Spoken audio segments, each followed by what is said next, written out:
Lisa lis- she stopped him from speaking any further and exited the house, leaving behind the four of them.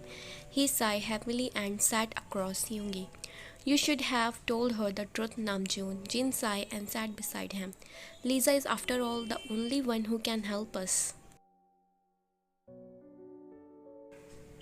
No, we can't say her anything. We can't say her what we know about Hani and Ryan. He rebuked.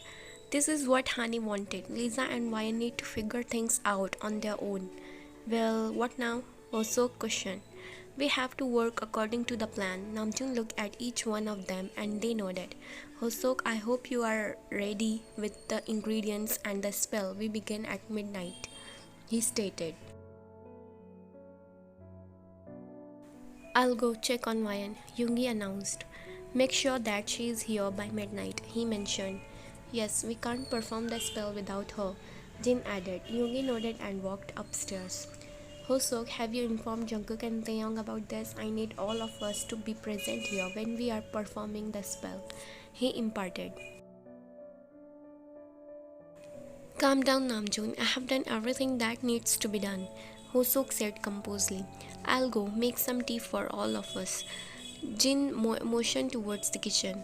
Praise Satan. He rubbed his temples. He closed his eyes and cogitated. Was Lisa right? Is he being selfish? How he turned so diabolical than Dare that he is risking your life? He don't know. All he knows is that he wants to protect all of them from Dare. She would never stop unless she's got you. They all suffered enough because of her, but not this time. He would never let anything ever happen to you. He couldn't protect Hani, but he would protect you no matter what. Namjoon, are you crying? Jin placed his hands on his shoulder. What? No, I haven't cried since Hani died. Jin positioned himself beside Namjoon. He sighed and looked at his trembling hands. She was the most amazing woman I would ever meet. I would never feel love until I met her. When she looked at me, it was as if every ounce of breath was taken from my lungs, floating into the air like midnight smoke. Every time she kissed me, it felt like the world stopped, leaving just the two of us to wander the earth together. Every time she held my face between her hands, it felt like she was untying all my knots, holding me for eternity in the arms I have grown so accustomed to. This was what falling in love was like, a story that I never wanted to end. But it did, because I couldn't protect her. I failed her, Jean. I failed our love. I'm not selfish. I just want to protect Ryan so that nothing can ever hurt her like it did to my honey. He wailed and Jin embraced him unyieldingly. Remember, when things go hard for us, when things aren't going well, you encourage us, telling us not to give up, to have faith and trust in you, that you will always be there for us and remain by our sides. Jin said and he nodded. The doorbell rang, breaking their emotional conversation.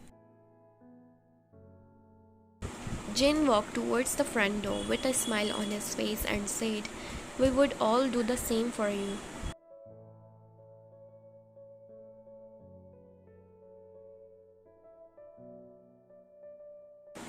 Jungkook, this isn't what I would ask for, Hosok huffed. It isn't my fault, it's Taeyong's. He is the one to blame. He said that this was the right ingredient for the defense spell. Jungkook crossed his arms. So you want to blame me for this? It was your fault that you casted a color blinding spell on me for which I couldn't differentiate between the two ingredients. Taeyong fumed. You had brought it upon yourself. You challenged me for enough, Jin yelled. Do you think that the situation we are in is a joke? Don't you know how dire the situation is? It's alright, Jin. I'll get the ingredients. Yoongi spoke, walking downstairs.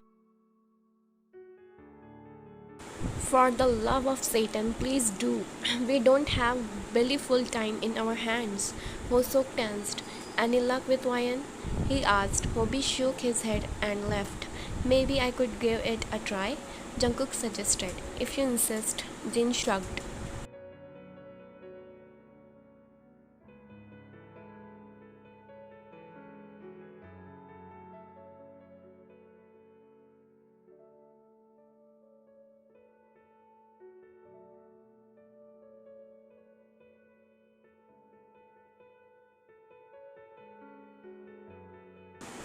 Ryan, are you in there? He knocked the door ever so softly. The silence made his blood as cold as the autumnal air that crept through an open window. Bereft of any wind, the leaves outside hung limp until they fell of their own accord. There was no whispering noise or rustling. It was as if nature conspired to keep him in the dark, not daring to whisper the reassurance he craved. The silence didn't bring any calmness that he would always get. He tensed even more when the ticking of the clock continued and there was no response from you. Open the door, Ryan. Are you all right? He kept banging the door continually. Then he heard hurried footsteps and the squeak of a door brought his heart racing as fast as a gunshot. You opened the door enough for him to get in.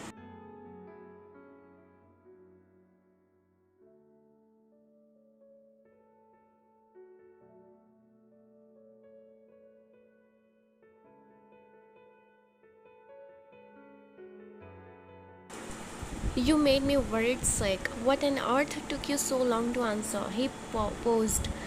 Could you please just leave me alone? You raged.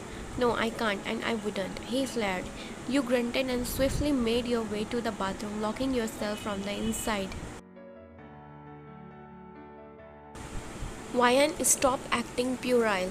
You have to face the situation. You can't run away from the truth. You need to face yourself. Open the door and just for once listen to what I'm trying to say. He lashed out. No, Jeon Jungkook, you listen to me now.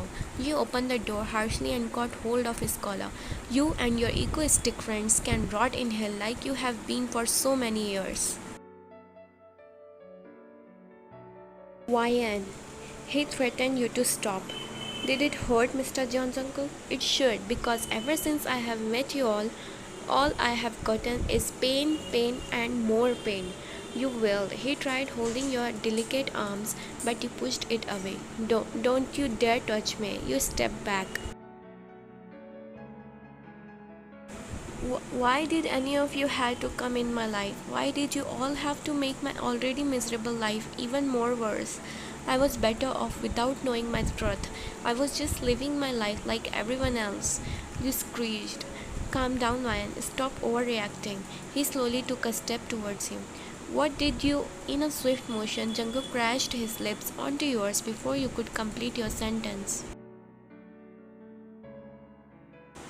You pushed him away almost immediately.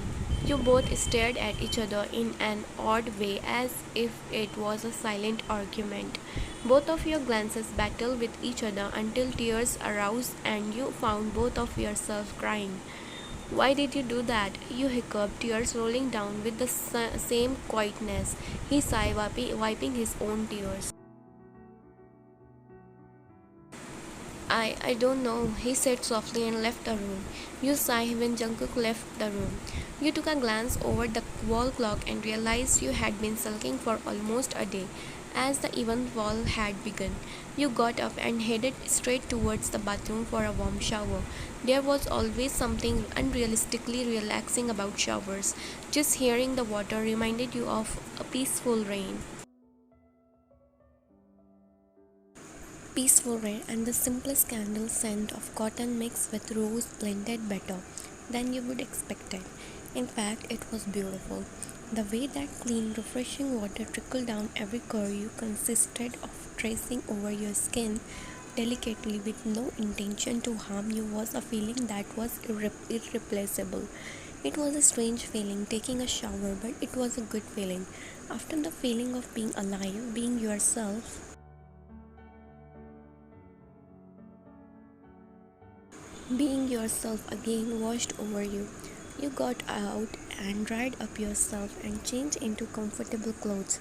Having a glass of water in your hand, you strolled towards the window and saw the sun setting down. The yellow ball of fire changed to hues of orange and then almost tangerine.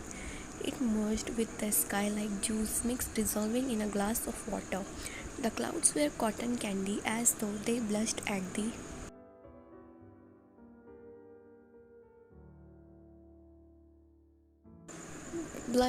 the warm touch of the sun. Silhouettes of birds flew home across a sky that was now magenta.